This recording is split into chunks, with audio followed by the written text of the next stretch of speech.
Hi, Janelle Schaefer here with Sheep Hill Herbs. Welcome to my channel. If you are new, I'm so glad that you found me on all of the social media places and YouTube channels that you could find, especially ones on herbs. And if you have already subscribed, thank you so much for your subscription.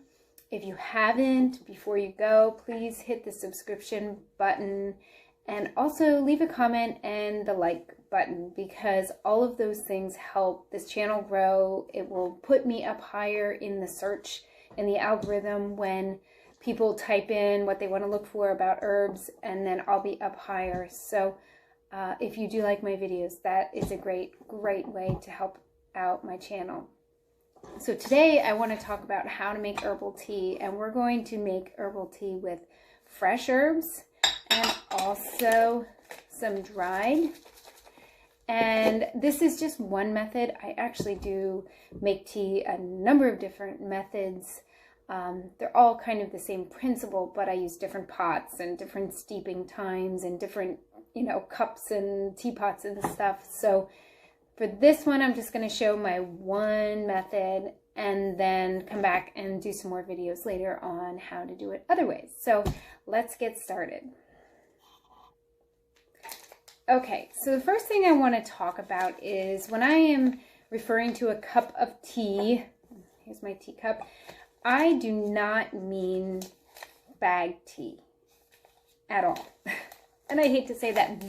There is one brand that I really like, and it is Traditional Medicinals, and this was Rosemary Gladstar's brainchild herbal company at one point years and years ago, and they really hold true to a very good product, a good solid strong herb in the tea bag. But for the most part, and I'm making a blanket statement, I have not tried every single bag of or variety of tea that you can buy in a bag, but they grind the herbs up in very small pieces, which destroys a lot of the potency. The more close to the fresh thing you have, the more whole it is, the better it is.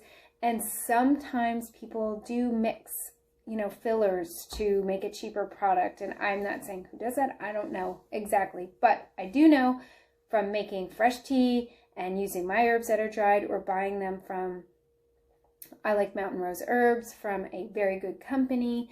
I know that the tea is so much better, and you just will be amazed. And in fact, if you think you don't like tea, it's probably because you haven't tried a good cup of tea. So here we go. What you need is a teapot, and this has been boiled. And you're going to need 2 cups of water, or 2 cups, sorry. One for water and one for that we're going to strain into. So the first thing I'm going to do, and today in this video, I'm only going to show how to make a cup of tea from fresh herb. The next one will be with dried. So I have picked from my garden some peppermint, which is oh so delicious right now, and it's still, it was cut back and it's growing really nicely. It's late fall. And I also clipped some hyssop, yes, hyssop. And both of these herbs are good for chest congestion and colds, flus. They have aromatic properties, which means they have essential oils. And essential oils usually protect the plant from bacteria and virus and fungal things. So they also protect humans in that similar way. So I have, if I just split this in half, I'm going to say about 2 tablespoons of fresh herb. And I like my tea a little bit stronger. So if I'm using fresh, I'm going to use 2 tablespoons of fresh herb. And I didn't use a measuring device, as you can see. I just use these, what's called the simplers method. I heard Rosemary Gladstar say that. Basically, you just eyeball it. If you cook a lot, you know kind of what like a cup is and what these measurements are. So that goes in here, and then I am going to take my water and just pour it over So you boil your water in your teapot, and then you cover it with, I'm just using these little plates, and this is just one method, okay? There are a lot, and I'm going to show all of them, but today just this one. So we'll come back in a few minutes when this is ready, in 5 minutes. Well, it will seem like no minutes to you, but I will come back. Okay, so I'm back, and I'm going to take the lid off of my tea, and it smells really good. It smells very good, and it looks ready.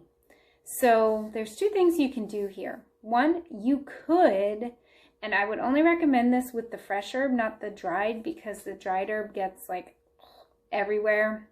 But you could leave your herbs in the teacup, and they've been wilted and steeped. And I know people who do this, and they eat the herbs when they drink the cup of tea. And I do that once in a while, especially with ones that are like exceptionally tasty, like these two, Peppermint and Hyssop. So quite frankly, as I'm looking at it, I don't want to strain it. But if you do not want the herbs in your cup, then you're going to want to strain. So to do that, and just like there's many ways to make a cup of tea, there are many different strainers. This is one of my favorites, and it just fits nicely on top of the cup. And then you pour the liquid from the teacup that you have steeped into the other cup, and then this strainer will catch the herb. So I'm going to do this, and I'm also going to put a little plate underneath my cup to catch any spillage, because I did spill a little. So I just pour that through, and then I just lift this up. Nothing actually went into the strainer because it was fresh. If it was dried, the dried would have definitely fallen into the strainer. But now I have a delicious cup of tea, a nice dark reddish brown color, which is surprising because the herb is green, but it has made my tea a darker color. So I know it's ready, and I just dropped a few pieces in, but that's good. And I'm ready to drink this. So I'm going to just come back and just pan over my cup so you can see the color and what it looks like. And so here's my cup of tea. You can see that I have like an actual cup of tea. It's pretty like amazing that you go from water and fresh plant to, wow, it looks like tea. And you can see my little sprig of peppermint in there, and I just can't wait to drink this. And it's going to be tasty the way it is. I don't have to add anything like honey or milk, which I do often, but this particular blend is going to be good just the way it is. And come back tomorrow or the next day to see more how to make herbal tea videos.